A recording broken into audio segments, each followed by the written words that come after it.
GBA Consultoría y Capacitación SC presentó una emisión más del programa Los Mejores Fiscalistas de México, producido por la contadora pública Ángeles Mandujano. El tema en esta ocasión, las auditorías fiscales de cara al último año de la actual administración, con la participación especial de la licenciada Gabriela Pellón Martínez, quien es licenciada en Derecho por la Universidad Iberoamericana, maestra en Administración de Negocios por el ITAM, especialista en Derecho Fiscal por la Universidad Iberoamericana. Cuenta con más de 18 años de experiencia en el ejercicio de la práctica fiscal. Socia de Galicia Abogados SC, miembro de diversas instituciones como la Barra Mexicana Colegio de Abogados SC, del Colegio de Contadores Públicos de México y de la Academia Mexicana de Derecho Fiscal AC, entre otras. Autora de diversos artículos y estudios sobre temas fiscales. Expositora en diversos cursos y pláticas fiscales. En la conducción contaremos con la participación del maestro Francisco Cárdenas Guerrero. ¿Qué tal, amigos? Muy buenas tardes. Bienvenidos a un programa más de Los Mejores Fiscalistas. Y bueno, pues tenemos el gusto de contar con la participación de la licenciada Gabriela Pellón. Gaby, muchas gracias por aceptar la invitación. Bienvenida. Gracias, Francisco. Vamos a tratar el tema de, un tema importante desde el punto de vista del impacto que ha tenido el no incremento o el pacto de no incrementar las contribuciones en materia federal en este sexenio y qué ha traído como consecuencia ese pacto. Vamos a tratar varios temas y para empezar quisiera, Gaby, si nos puedes platicar un poquito esta parte de ese pacto de decir no voy a incrementar impuestos, pero por otro lado tenemos incrementos cada año en la recaudación, por otro lado tenemos temas interesantes que platicar contigo, como puede ser el caso de facultades de comprobación, como puede ser el caso del outsourcing, como puede ser el caso de ahora la tecnología, cómo ha impactado en esa recaudación y que los contribuyentes más que ver, aunque no ven un impuesto adicional o un impuesto nuevo, ven que el impacto de la recaudación les pega en lo económico y en otras partes que nos vas a platicar ahorita, por favor. Bienvenido. Correcto. Bueno, primero muchas gracias por la invitación, Francisco. Encantada de estar aquí con ustedes. Este tema es un tema muy interesante porque, recordemos primero que esta administración inicia con una reforma fiscal muy agresiva en el sentido que parecía que le pegó mucho a las personas físicas, pero en realidad fue una reforma fiscal agresiva también para las personas morales, sí, ¿no?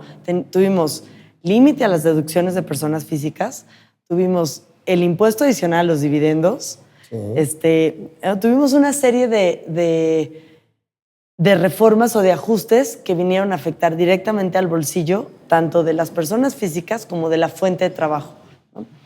Posteriormente viene este pacto por parte del Ejecutivo de no aumentar, no hacer nuevas reformas fiscales, no aumentar nuevos impuestos. Ese fue el compromiso. Así es.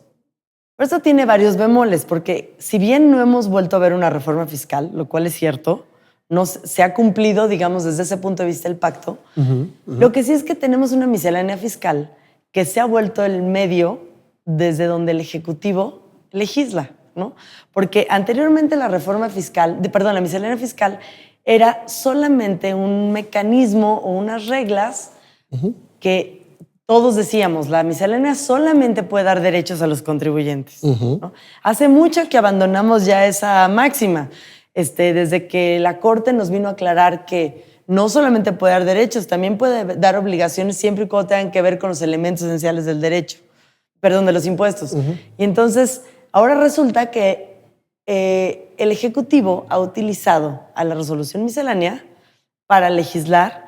Y si bien no es que aparezcan nuevos impuestos, pero sí aclarando ciertas cuestiones sobre la legislación fiscal, pues sí pueden aumentarse las cargas a través de la miscelánea fiscal. Entonces, la miscelánea se ha vuelto otra ley adicional que hay que estarla checando porque puede ser que aparezca algo ahí que se nos escape a los asesores, que a los contribuyentes, obligaciones formales que tengan como consecuencia el no cumplir las multas importantes, o bien incluso el incumplir una obligación formal que se convierta en que ese ingreso que se tenía que declarar se convierte en ingreso acumulable, por ejemplo. Claro. ¿No?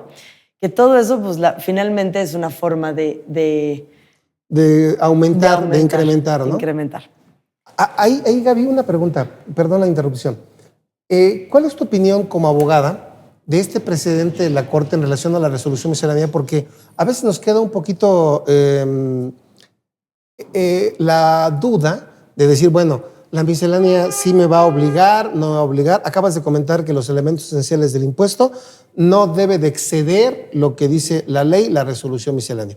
Como contadores, ¿hasta dónde lo podríamos entender, Gaby? Ese precedente. ¿Le voy a hacer caso o no le voy a hacer caso? ¿Cómo podrías así de manera sencilla decirnos cómo lo podemos ver, ese precedente? Mira, de manera sencilla, porque es una cuestión muy jurídica y muy elaborada. De manera sencilla, y lo que yo le digo a mis clientes siempre es, hay que atenderla. ¿Por qué? Porque en realidad la verdad jurídica es que la miscelánea no debiera de ir más allá de lo que dice la ley. Claro. ¿Por qué? Porque las leyes constitucionalmente tienen un método que tienen que cumplir para ser creadas. Todo el procedimiento legislativo que conocemos. Correcto. Y la miscelánea no lo cumple. Ahora, vamos a ir a impugnar una resolución miscelánea que va a ser un juicio que probablemente o probabilidades hay de que lo perdamos porque conocemos cómo están ahora resolviendo nuestros tribunales. Entonces, un poquito los contribuyentes estamos con las manos atadas a cumplir con la resolución miscelánea cuando la respuesta debiera ser, pues, la miscelánea debiera de venir solamente a aclarar cuestiones que no son del todo, que no están claras en ley ni en reglamento, o que vinieran a dar cuestiones de forma o cuestiones, pero no debieran de venir a incluir elementos del tributo. Bien. Que tienen que estar en ley. Sin embargo, sucede y no nos queda otra más que cumplirlas o tratar de cumplirla. Ahora, dicho sea, habiéndote contestado eso, sí. Si por la situación en la que estamos, un contribuyente, esa resolución miscelánea nos afecta de tal forma que la necesidad es no cumplirla, lo que yo te diría es, no la cumplas si es que estás cumpliendo con la ley y la miscelánea va más allá de la ley, y mejor defiéndete en caso de que el fisco te cuestione. Esa parte es muy importante, porque a veces pensamos que por el precedente ya no puedo hacer nada. Y digo, ahora si me dicen en miscelánea que pague en lugar del 30%, el 32%, yo le voy a hacer caso a la miscelánea. Creo que tampoco llega a ese extremo, ¿verdad? No. Así como tú dices, si te tiene una afectación porque consideras que excede lo que establece la ley, entonces puedes impugnarlo. Exactamente, sin duda. Ahí no habría ningún problema. Sin duda te puedes defender. Ok. Y en esta parte entonces, derivado de ese pacto que nos platicabas, derivado de que en la miscelánea vienen ocultas obligaciones, vienen ocultas preceptos que de alguna manera implica pagar más impuesto, ¿qué te parece o cómo has visto las auditorías? ¿Qué papel han jugado las auditorías en relación a este pacto? Tocas el segundo tema que yo quería mencionar respecto al pacto. El pacto no dice que tampoco se van a hacer menos auditorías, tiene el mismo efecto rechazar deducciones que aumentar impuestos, ¿no? Perfecto. Finalmente, el rechazo... O limitarte. O limitar deducciones. Entonces, sí hemos visto, cuando menos desde un punto de vista de despacho de abogados, sí hemos visto que las auditorías han crecido en número y han sido... la autoridad se ha endurecido en cuanto a... anteriormente empieza a correr la auditoría y el contribuyente pues tiene el derecho de demostrar o desvirtuar las observaciones que hace la autoridad a lo largo de la auditoría. Correcto. Lo que hemos visto en los últimos años, sobre todo en el último año, es que la autoridad no permite siquiera esa desvirtuación. Si bien cumple con los requerimientos de ley, los plazos de ley, la documentación que se presenta a veces ni la valoran. Ya tienen listo el último acta o el acta final, o tienen listo el oficio de observaciones. Exacto, entiendo. Con sus observaciones, con independencia de lo que se presente, con las pruebas que se presenten. No le cambia nada. Ya tienen el número del crédito fiscal.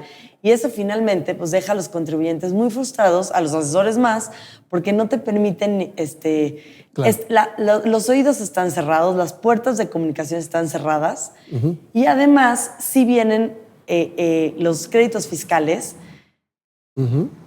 amplísimos, ¿no? O sea, se viene observando todo lo que se puede observar. Y me da la impresión que la postura de la autoridad es, yo liquido.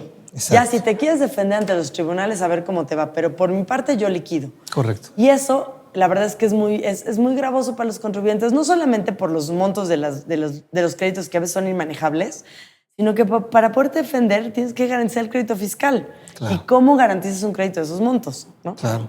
Entonces, este es otro tema al que no sé si te quieras meter, si quieres lo tocamos muy rapidito, pero por suerte tenemos ahora la Prodecon, que sí ha hecho una labor. ¿Qué papel jugaba la Prodecon? Juega un sobrepeso muy importante en eso que te estoy diciendo. No quisiera llamarlo abuso, pero sí ha habido un papel alevoso, déjame decirlo así, por parte de la autoridad fiscal, que la Prodecon ha venido a hacer un sobrepeso muy importante. Ok. Lo que pasa es que no todos los contribuyentes tienen acceso a la Prodecon, no porque no lo tengan, no porque no conocen, apenas empiezan a ver el papel de la Prodecon. Yo tengo clientes que me dicen, oye, ¿y si funciona la Prodecon? Sí. O pareciera que es un organismo también del gobierno, a gente le da desconfianza. Y yo digo, aquí sin ningún interés mayor, te diría que la Prodecon funciona orgullosamente, ¿no?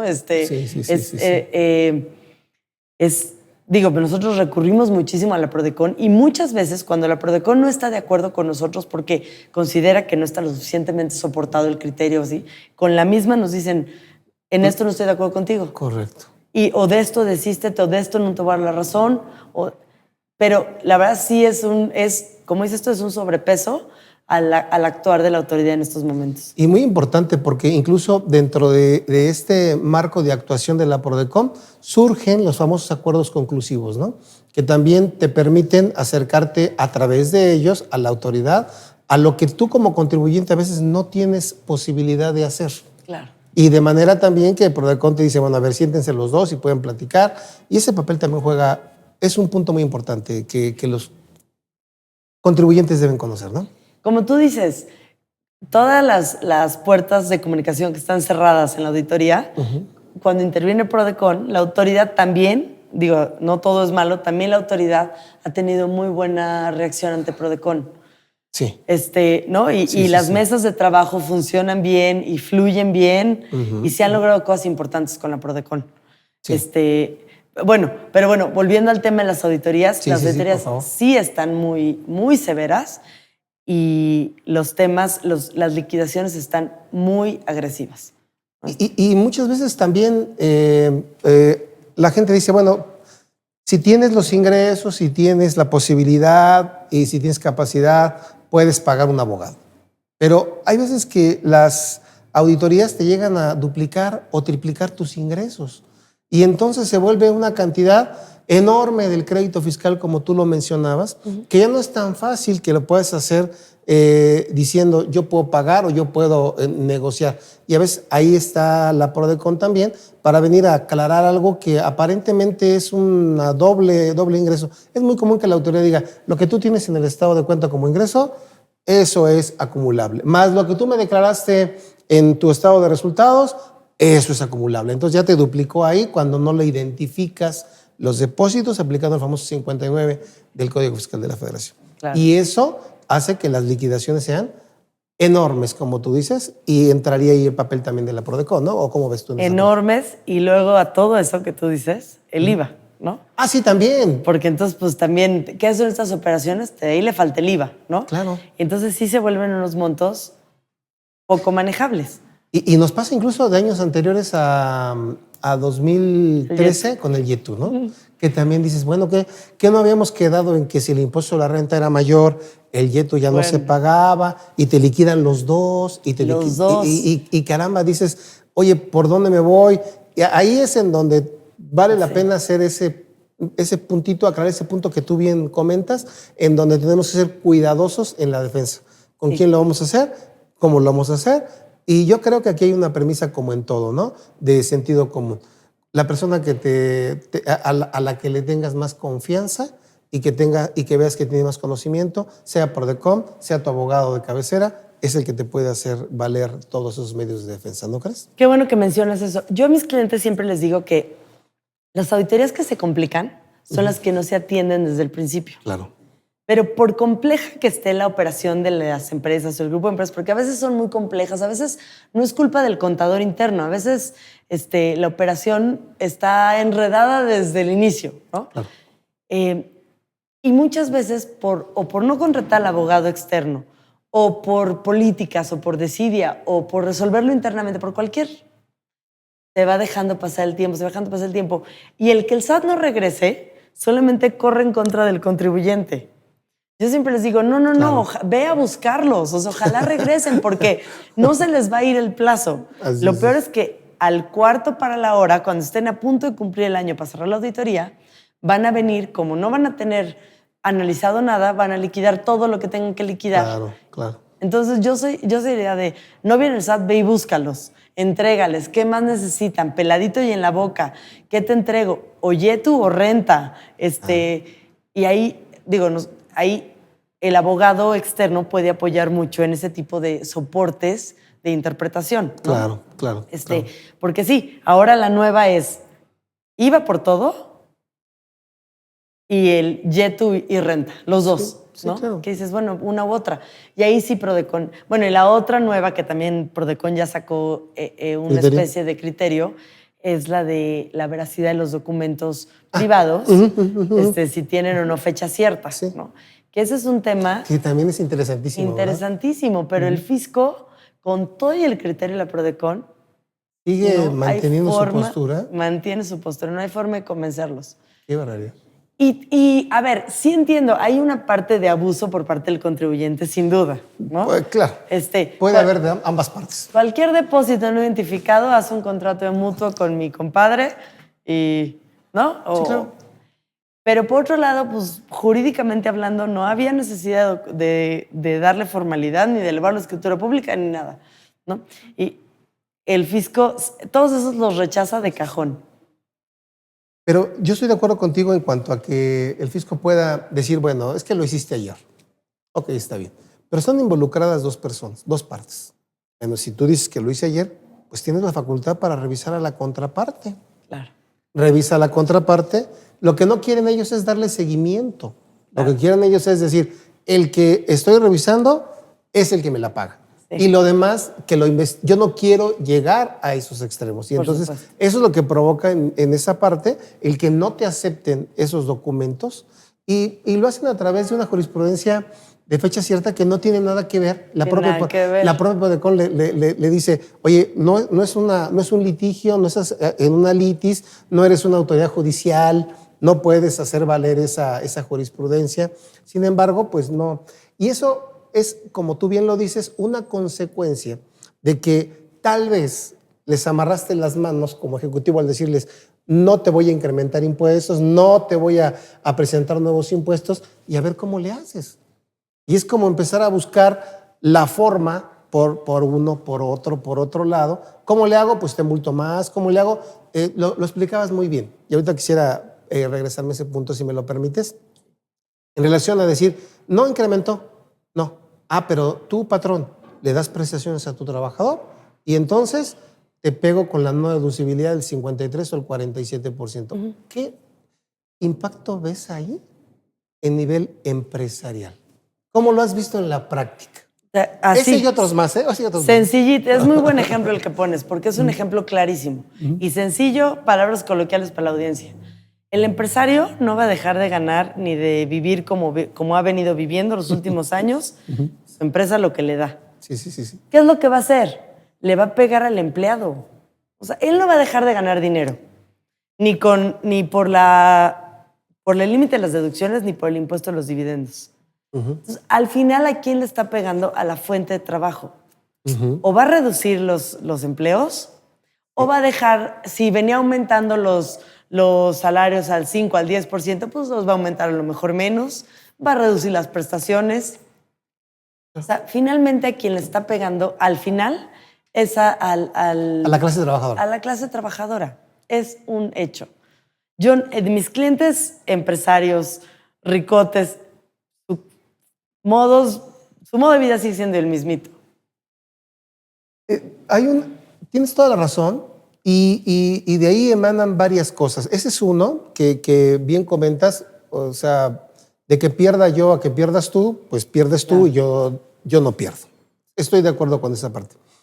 Pero también ahí hay otras cosas y quiero complementar lo que platicabas ahorita de auditorías con lo que platicabas de miscelánea, porque a veces cuando lo leemos como que decimos, exageramos que el fisco en miscelánea quiere rebasar la ley y que está recaudando más o legislando. Te voy a poner un ejemplo y vamos a poner un ejemplo para que vean nuestros amigos cómo el fisco sí legisla en miscelánea. Uno bien clarito es el del IVA. Cuando hablamos de alimentos preparados, toda una discusión en la Corte, recordarás, en relación a que si se prepara el alimento en el lugar en que se enajena, que si es servicio, que si es enajenación y que si está grabado o no está grabado. Esa discusión la Corte lo resolvió como muchas cosas que ha resuelto en favor de la autoridad y simplemente se quedó en que los alimentos preparados son sujetos al pago del IVA. Y entonces resulta que ahora tú le preguntas a alguien, oye, si compro un sándwich, ¿paga IVA? Sí. Si compro, fíjate, una gordita de masa, ¿causa IVA? Sí. Una pizza. O sea, todos los alimentos preparados causan IVA, ¿sí? ¿Y qué creen que hace la miscelánea? La miscelánea lo que hace es darte una lista. Y te dice, ahí te va la lista de 27, 30 productos de alimentos preparados que causan IVA. Estás excediendo lo que dice la ley, estás legislando a través de una resolución miscelánea y estás incrementando el IVA cuando escuchamos desde el punto de vista político que nos dicen no al incremento del IVA. Correcto. No sé si va por ahí más o menos lo que Sí, va lo que por ahí, estamos, por supuesto. Va por ahí y digo, tu ejemplo es muy claro y es un ejemplo muy, que está muy a la mano de todo el mundo, pero tenemos ejemplos más sofisticados. Por ejemplo, todo el régimen de operaciones financieras derivadas, si es un interés, no es un interés, que es una cuestión bien sofisticada y bien compleja. Bien técnica. Tenemos un artículo en el Código Fiscal que habla de las operaciones financieras derivadas. Y todo el régimen de causación, cuándo se detona el impuesto, cuándo no, la retención a los extranjeros, está en reglas misceláneas. Y explícale ahora, porque normalmente estas operaciones son con bancos y con bancos extranjeros, ¿no? En el despacho de pronto hemos visto operaciones donde hay créditos sindicados de 11 bancos de distintos lugares del mundo. Y explícales a los extranjeros que la legislación está en reglas misceláneas y que puede cambiar, ¿no? Claro. No lo entienden, no hace ningún sentido que pueda cambiar reglas de operaciones tan relevantes, tan sofisticadas. Claro. Y sin duda, ¿por qué está en regla miscelánea? Pues por evitar, por muchas razones, pero una también es por evitar la discusión en el Congreso, por cuestiones políticas, ¿no? Claro. Por no... qué sé yo, porque no sé mucho de política, ni es nuestro tema, ni nos importa, ¿no? Sí. Pero por evitar este tipo de cuestiones de dando y dando, ¿no? Claro, claro. Pero bueno, pues finalmente, ¿dónde está la certeza jurídica de un país que por otro lado, y que ahorita hablamos de eso, estamos queriendo jugar en la mesa de la OCDE? En las canchas a nivel profesional. Con los países de OCDE de primer mundo y jugando con las reglas de BEPS y de la transparencia y de la repatriación entonces, y es puro país primermundista con los fiscos primermundistas, con las reglas bien sofisticadas también de transparencia y nuestra legislación en reglas misceláneas, ¿no? Bueno, ese es un impacto importante. Y dentro de ese mismo tema de las auditorías, ¿qué papel crees que juegue la tecnología en materia de recaudación? La tecnología va a venir a jugar un papel, ya lo está jugando. Yo creo que no tenemos, los contadores sí, pero los abogados no tenemos ni siquiera la capacidad de dimensionar ¿por dónde va todo esto? Por dónde va todo esto, la tecnología. Empezó todo desde que empezamos a presentar declaraciones electrónicas y ahora con las facturas electrónicas. El fisco tiene la capacidad hoy de saber qué operación se está llevando a cabo en cada tienda de autoservicio, en cada tienda de conveniencia, claro, ¿no? Cada litro de leche que se vende, el fisco lo puede saber en ese momento porque la facturación es electrónica. Y no necesitas solicitarlo, ¿no? El otro día me explicaba un funcionario del fisco que son 20 millones de combinaciones por segundo las que el software del fisco pudiera generar en caso de que alguien quisiera solicitar los movimientos entre CFDIs que se están dando. Los cruces entre los CFDIs. Cruces. Ah, caramba. Entonces, No hemos logrado dimensionar siquiera lo que el fisco podría llegar a ser. Yo creo que las auditorías, si no nos están auditando todos los días a todos, es por falta de infraestructura humana, no por infraestructura digital, ¿no? O sea, si fuera por medios digitales, el fisco ya podría estarnos auditando a todos los contribuyentes todos los días, todas nuestras operaciones. Claro. Lo que pasa es que, bueno, se necesita todavía la parte de la infraestructura humana para auditar. Claro. Pero hacia allá vamos, ¿no? Y lo que hablábamos de que México está jugando un papel dentro de la OCDE, en todo este medio de la transparencia, como sabemos también, la OCDE lleva más de 10 años trabajando en este programa que se llama BEPS, ¿no? Que es con la finalidad de evitar la erosión de la base. Y una de las acciones BEPS, que son 15 acciones, recomendaciones para los fiscos del mundo para evitar las operaciones transnacionales y la erosión de la base, que un poco dando un contexto rapidísimo a la audiencia, es evitar que los contribuyentes que llevan a cabo operaciones en diferentes países aprovechen la tasa de impuestos menor para alojar los ingresos en su operación global, cosa que no es que sea ilegal, es solamente que afecta a los fiscos. Por ejemplo, una empresa que tiene manufactura, distribución, venta, regalías, pues que la manufactura está en un país como México con manufactura muy barata. La regalía en un país como la marca en Suiza, donde las regalías están desgravadas.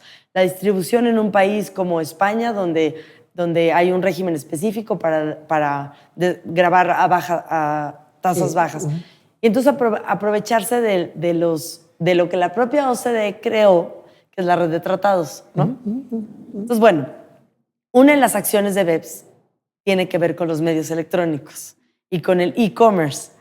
Y a lo que digo es que no hemos logrado dimensionar hacia dónde nos va a llevar todo eso porque, por ejemplo, este es otro tema también que nos va a dar, y luego me invitas a otro programa a hablar de esto, pero claro que sí, por ejemplo, todos estos programas de lealtad, tú vas a las tiendas grandototas estas donde te regalan, te dan puntos por comprar, o incluso te dan dinero en los monederos. ¿Eso qué es? ¿Es un donativo? Grabado, desgrabado. Yo ese monedero se lo puedo regalar a mi hijo o a mi amiga. Claro. Y esos monederos pueden tener montos mayores de lo permitido que esté exento, ¿no? Así es. Y esas operaciones no están controladas. Hoy día no están fiscalizadas, déjame decirlo así. Okay. Los premios de las tarjetas de crédito, los boletos de avión que te regalan las mismas líneas aéreas. Con los puntos que vas generando. Se los puedes regalar a quien quieras. Todas esas operaciones no están fiscalizadas. Y algún día van a estarlo. Pero pasan todos los días. Y los donativos que te dicen, ¿quieres redondear a un peso o a tantos centavos y que va a ser un donativo a no sé quién? ¿Dónde está la fiscalización de todo ese dinero también? El otro día oí a alguien que sí, es que no hay reglas. No, las reglas sí están, claro, las reglas son claras, las reglas las conocemos. Claro. Los donativos están grabados, salvo que sean en línea recta. Las reglas las conocemos. Lo que pasa es que hoy día todavía pareciera muy complicado fiscalizarlo, ¿no? Pero en un futuro, bueno, ya. En un futuro va a ser. Ya están. Las operaciones en Internet pasan todos los días. Lo que pasa es que sí se escapan todavía de la capacidad, pero insisto, no logramos dimensionar cómo va a ser, pero va a ser. Claro. ¿No? Y es un esfuerzo mundial. Claro. ¿No? Estas empresas que venden servicios, hay empresas que se dedican a juntar el hotel en Singapur, te vendo un cupón para que lo cambies cuando quieras por clientes de Sudamérica, ¿no? Eso, ¿en dónde se presta el servicio? ¿Quién causa el IVA? ¿Quién lo está prestando? El software está en Alaska. Todas esas operaciones, hay un esfuerzo mundial para poderlo legislar. Claro. Entonces, no sé si te contesté porque es un universo, pero, pero hacia allá va. Y eso de la mano con la facilidad que va a tener el fisco, con la transparencia, el adiós fronteras, ¿no? Con la parte electrónica. Es correcto. Y también la pregunta era por ese sentido, pero en el otro también ver tu experiencia en que ya estamos con las auditorías electrónicas, ya nos han tocado, ya empezó la autoridad, porque como que el año pasado empezaron a decir, ya en julio iniciamos con las revisiones electrónicas. ¿Y cuál ha sido la experiencia personal que has tenido en cuanto a este tema? Porque muchas veces nos encontramos con esto.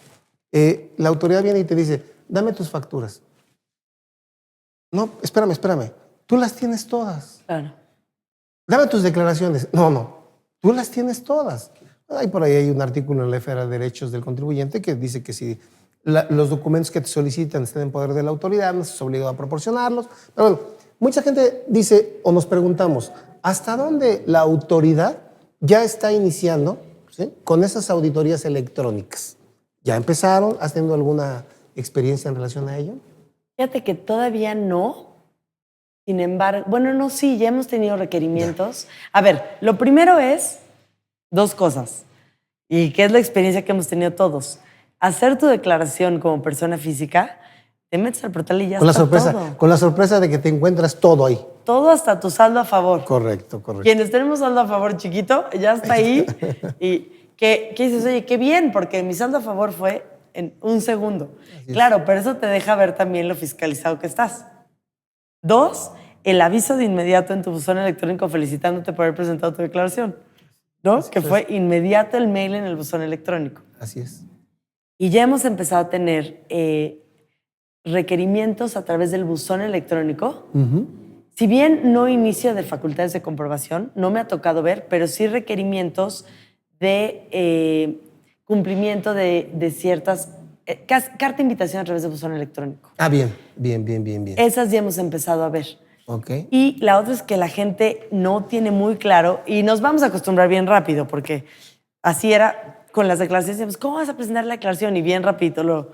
Pero sí, ya tenemos que estar con el buzón electrónico, ya no hay de otra. No, ya preparados, pero lo decía yo en el sentido de que vamos... Aquí te dejo esta. Gracias. Que estamos... Ay, gracias. Si quieres, pásame el vaso. Gracias. Ya estamos en... Esta ya está abierta, ¿eh? Sí. Ya estamos en posibilidad de decir, empresario, hay que verificar junto con... Es que no es una labor nada más del contador, es una labor conjunta de toda la empresa, porque toda la información fluye a través de toda la empresa. Claro. Y a través de esa información vas a estar fiscalizado. Ya no es posible que pienses que vas a dejar de declarar un ingreso y que nadie se va a dar cuenta. Ya no es posible que pienses que por depositar dinero nadie se va a dar cuenta. Ya no es posible que pienses que por tener el dinero en Canadá nadie se va a dar cuenta. No. Entonces, todo eso, y te lo pongo para entrar a otro tema que me voy a saltar uno y ahorita regreso con uno muy importante, que como platicábamos tú y yo nos podría llevar toda la plática. Pero yo quisiera retomar esa parte para que hablaste de BEPS, a lo mejor de FATCA, vamos a empezar a hablar del intercambio de información bancaria entre países. ¿Qué papel jugó ahí también el que necesitábamos dinero? Y entonces en enero nos dijeron, trae tu dinero y vas a pagar un 8% de impuesto. ¿Qué impacto tuvo ese decreto de repatriación de capitales en todo esto, Gaby? A ver, bueno, lo primero es la repatriación de capitales. Los decretos de repatriación de capitales Sí. son medidas macabras, la verdad. ¿Por qué? Porque es un premio al incumplido. Okay. Esa es la realidad de las cosas. Que como asesores nos dan trabajo y pues sí, pero en realidad los clientes que se acogen al decreto de repatriación solamente son aquellos que tienen dinero afuera que no ha pagado impuestos. Porque si ya pagaste impuestos, ¿para qué tendrías necesidad de traerte el dinero a México si ya pagaste el impuesto? Claro. ¿No? O sea, no habría necesidad. Si lo tienes afuera es por algo, claro. ¿No? Porque quieres invertir afuera, porque no es ningún delito ahorrar afuera, claro, ¿no? Claro. Entonces yo creo que de entrada la repatriación per se son un premio al incumplido y de entrada los contribuyentes que cumplimos nos deberían de chocar esos programas, ¿no? Pero bueno, yo me cansé de decirle a mis clientes que no iba a volver a ver otro decreto de repatriación, porque eso parecía que iba a pasar, porque la OECD ya los estaba satanizando precisamente por esto mismo que estamos diciendo, etcétera.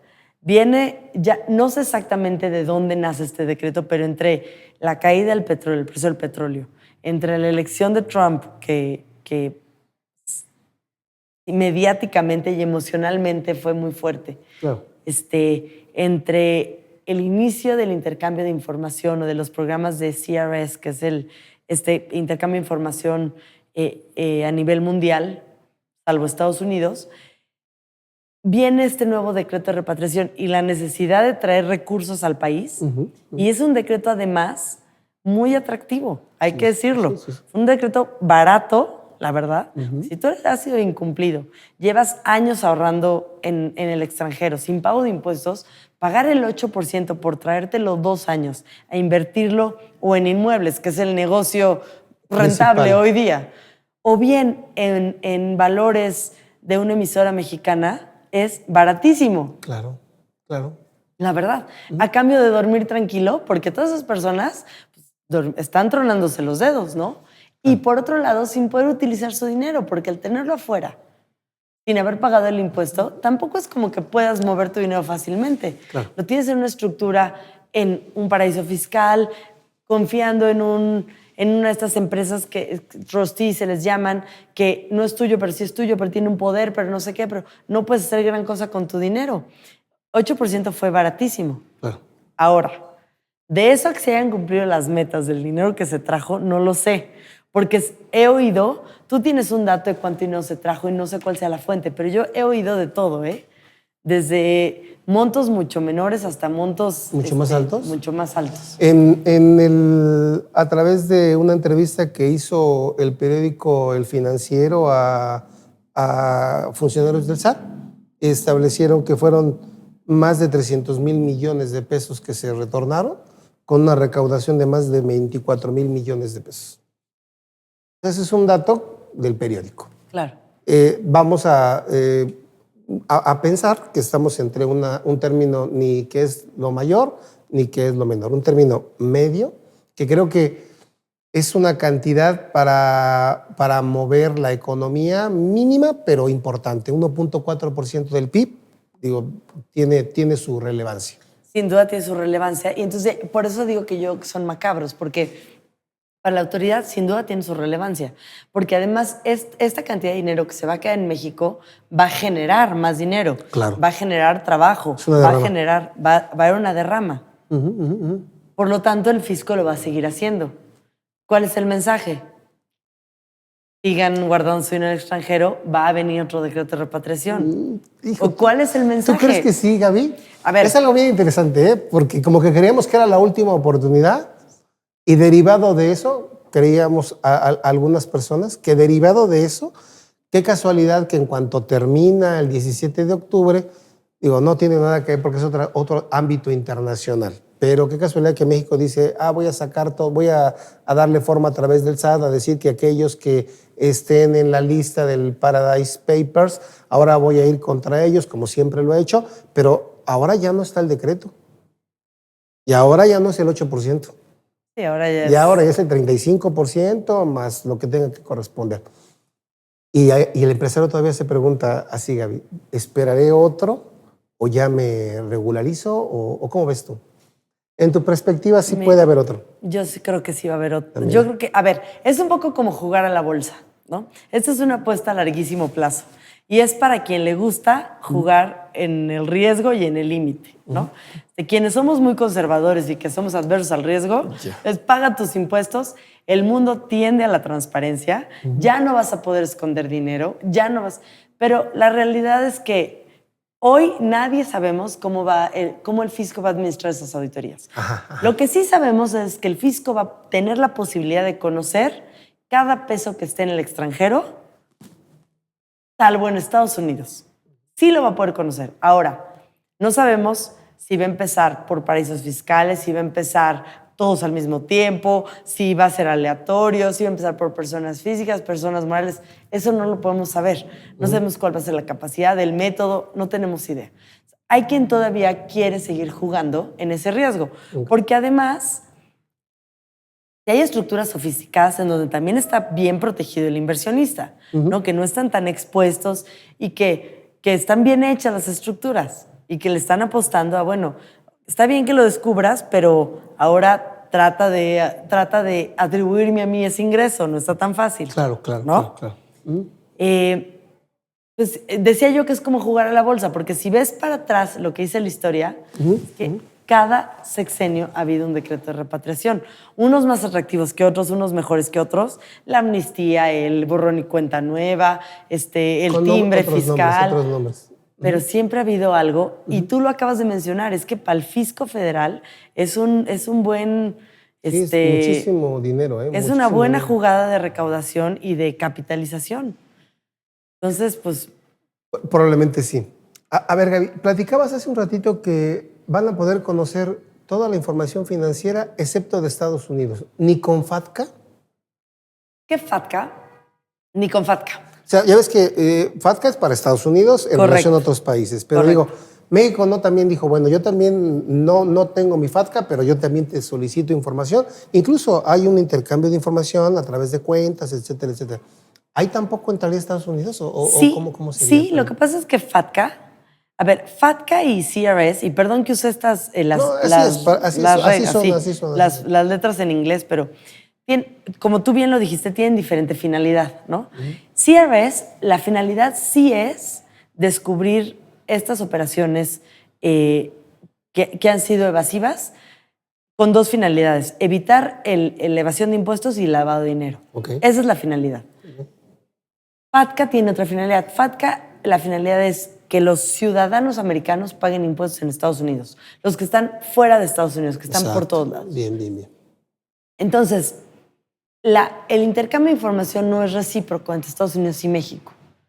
México está obligado a darle muchísima más información a Estados Unidos respecto a sus ciudadanos americanos que están en México de la que Estados Unidos tiene obligación de darle a México. Bien. En estricto sentido, FATCA tiende a evolucionar y al final íbamos a llegar a una reciprocidad. Sin embargo, desde que inició el presidente Trump, no ha hablado nada de FATCA. No sé si le entiende, si le interesa.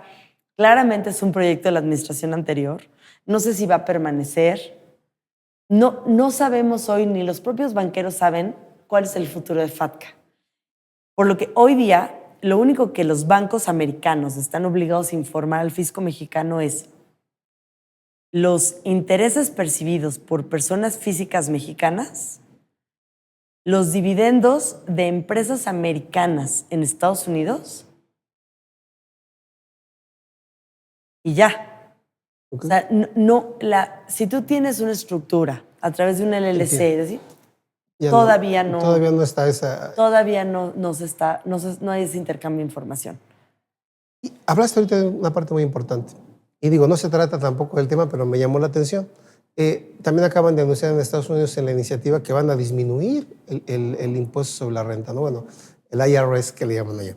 ¿Sí? ¿Eso tiene algún impacto aquí en México, Gaby, o no tiene nada que ver? Mira. ¿Cómo ves esa parte? Sí, yo la verdad no he estudiado para nada la propuesta de reformas fiscales en Estados Unidos, pero lo que he oído es el tema mediático, ¿no? De si va a bajar la tasa corporativa y que va a eliminar el tema de las herencias y demás. Me da la impresión que hay una parte de discurso de demagogia importante. ¿Por qué?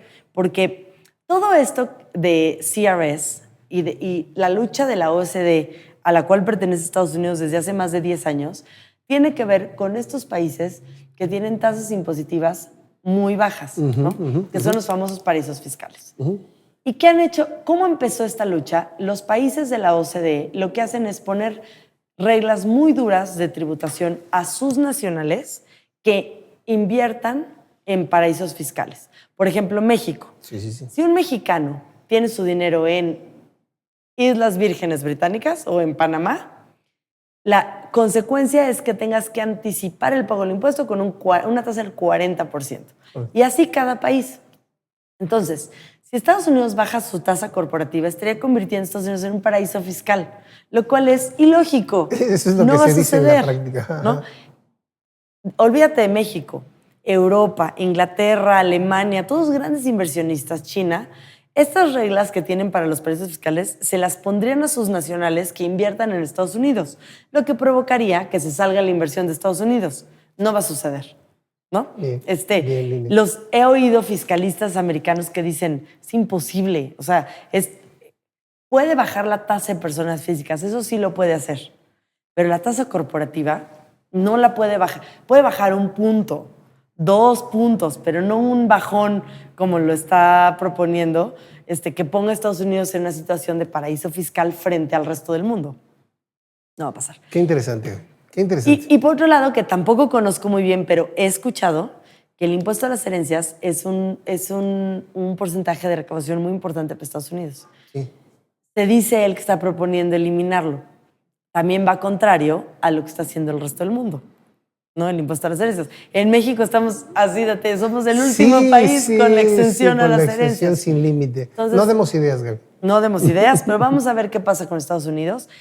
Contestando concretamente a tu pregunta, sin duda lo que pasa en Estados Unidos nos afecta para bien o para mal en México, claro. Porque los tenemos muy cerquita, ¿no? Sí, y sería otro tema que también ahí no acabaríamos, Gaby. No acabamos. Me voy a permitir marcarte un último tema, porque digo, hay muchos, Gaby, pero el tiempo se nos va. Dentro de esas consecuencias que veíamos de este pacto con el que iniciamos la charla, ¿qué papel juegan también estas prácticas de outsourcing que han sido satanizadas por la autoridad en algunos casos?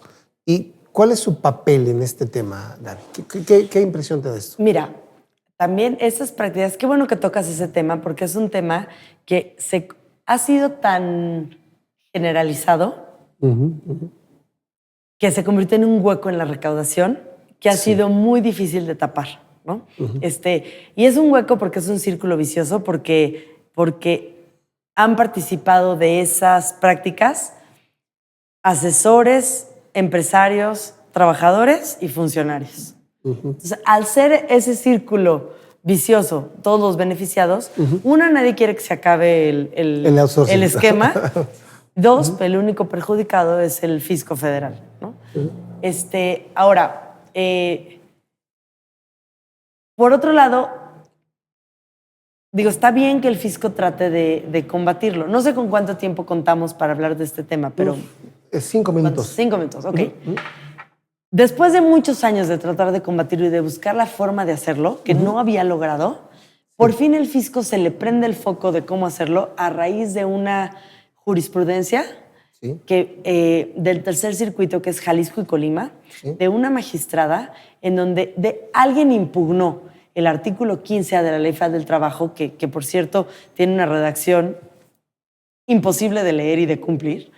Alguien lo impugna de inconstitucional con la finalidad, atacando la subcontratación desde un punto de vista laboral, ni siquiera fiscal. Y la magistrada el argumento que ella esgrima es, bueno, a ver, si esto no es subcontratación, entonces, ¿por qué hay un pago de servicios deducible y por qué hay un traslado de IVA? El fisco se le prende el foco y dice, por ahí lo voy a empezar a atacar. Viene la reforma, que lo que hace la reforma es establecer una serie de obligaciones de documentación, que los esquemas, quienes prestan sus servicios de outsourcing, ya entregan esta documentación, no es que no la entreguen, pero de la mano con la nómina electrónica, donde ya hay que marcar si la empresa está en un esquema de subcontratación, el fisco inmediatamente puede conocer quién está en un esquema de subcontratación, sea una SC interna, una insourcing, como le llaman. Una insourcing, o sea, el esquema más agresivo de subcontratación, outsourcing, de estos esquemas hasta... Pagadoras o normales, o de las que vemos por ahí que existen. Entonces, todavía no vemos cómo va a empezar el fisco. Estamos, como saben, en la prórroga todavía de entrega de información con los proveedores. No sé cuál sea tu experiencia, pero en la mía ha sido un problema. Muchos no están listos para entregar esta documentación. Claro. Se está batallando mucho para solicitarla. Pero estamos esperando para 2018 ver estas auditorías en materia de subcontratación y se van a poner buenas porque las empresas cumplidas están tratando de ver cómo cumplen con el tema de subcontratación porque la verdad está bien difícil de cumplir. Que si me mudo al artículo 13 de la Ley Federal del Trabajo, que si cambio mis contratos, que si soy patrón, no soy patrón, pero en algún momento caes en una subcontratación. Y cómo lo regulo bien y cómo no regularlo bien, ¿no? Claro. Y los incumplidos, no decirlo incumplidos, pero los que tienen un esquema de ahorro, déjame decirlo así, de ahorro, pues ahora sostén ese esquema de ahorro, ¿no? Que a veces es insostenible. Claro. Entonces vamos a ver no sabemos cómo va a ser los auditorías. Yo estoy pensando, mi apuesta es que las auditorías vengan a todas estas empresas que están en subcontratación con esquemas fuera del grupo, no con insourcings. ¿De qué le sirvió al fisco gastar recursos en auditar a empresas donde que pagan seguro social, que pues pagan sí, el IVA, que pagan todos sus impuestos? en donde finalmente o la paga uno o lo paga la otra? Claro, ¿no? claro. Yo creo, sin embargo, no sabemos cómo vienen esas, pero yo creo, volviendo al tema inicial de nuestra charla, yo creo que vienen fuertes las auditorías de outsourcing o de subcontratación. Sí, y creo que también van de la mano con la autoridad en cuanto puede hacer algo, te niega devoluciones, que fue la parte, el punto de partida de esta discusión del IVA, que si lleva IVA, que si no lleva IVA, etcétera, etcétera. Pero yo creo que, o no sé si estés de acuerdo, Gaby, ¿cómo se hubiese asegurado la autoridad de que la empresa que va a recibir el IVA lo entere? Pues se hubiera regulado a través de una retención. Si yo te voy a pagar el IVA, yo lo quiero acreditar, te lo retengo, se lo entero al fisco y me lo acredito. Eso hubiera permitido que no llegara el IVA para ti y que no tuviera yo que estar viendo si presentaste la declaración, si informaste que te lo pagué, si lo enteraste o no lo enteraste. Tienes toda la razón. Se hubiera evitado todo, ¿no? Tienes toda la razón. No lo había visto yo así, pero tienes toda la razón porque es imposible para un contribuyente saber qué hizo el otro, ¿no? Cuando a veces no tienes no tiene ni por qué decirte qué hizo, ¿no? Pero tienes toda la razón. Dame tu declaración, Gaby, para ver si pagaste el IVA. Pero tú tienes 50 clientes, Gaby. Claro. Y yo no sé si dentro de ese monto que dice ahí, tú pagaste el IVA o no. Por supuesto. Ahora va a haber otra declaración en la cual tú vas a informar cuánto te pagué de IVA, cuánto yo me acredité de IVA, etcétera, etcétera. Va a haber mucha información, pero esa información, me pregunto, con eso se hubiera evitado, en mi opinión. Y segundo punto, ¿que no la tiene la autoridad? O sea, sí. Que no platicamos de la tecnología, ¿no tienes toda esa información? Pero bueno, se me acaba el tiempo, Gaby. Muy interesante la charla, te agradezco mucho. Pero yo no me quisiera darte un espacio de unos minutitos para que nos des tu punto final como tipo de conclusión de lo que hemos platicado esta tarde, y si alguna otra cosa que quieras comentar, con mucho gusto, nos hagas el favor de platicarla, ¿no? Unos 2-3 minutitos. Yo creo que la conclusión es, dos conclusiones principales. Sí. Una, las auditorías 2018, esperemos un fisco muy afilado, con los dientes muy afilados, y las auditorías hay que atenderlas inmediatamente porque atendiéndolas se pueden resolver. Ok. No dejar pasar el tiempo, no se le va a pasar a la autoridad el plazo, no se les va a ir el plazo. Los clientes que dicen, no, es que no han regresado, mejor no digo nada. No, sí di porque sí van a regresar. Agotar los recursos que hoy tienen los contribuyentes, que son pocos, evitar a como lugar el litigio, acudir a la Prodecon. Correcto. ¿No? Muy bien.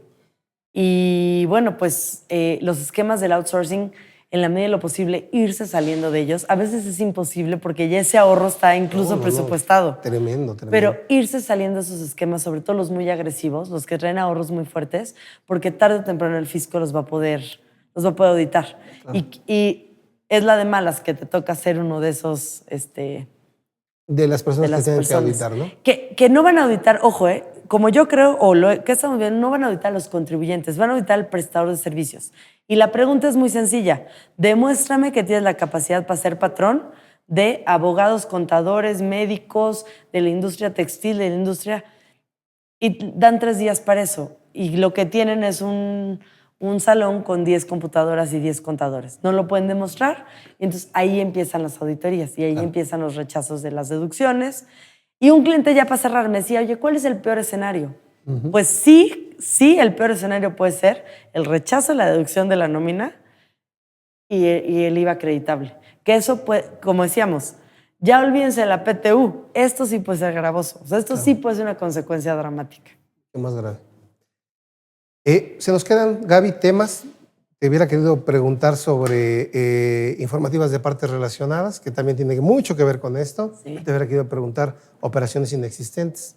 A ver si nos das la oportunidad en otra ocasión de poder platicarlas. Encantada. Y no me resta más que darte las gracias por el espacio que nos dediques. Muchas Al gracias. contrario, gracias a ustedes. Gracias. Y amigos, pues muchas gracias. Antes de despedir el programa, vamos a entregarle un reconocimiento a la licenciada. Por favor, Muchas Gaby, gracias. me voy a hacer favor, voy a leerlo.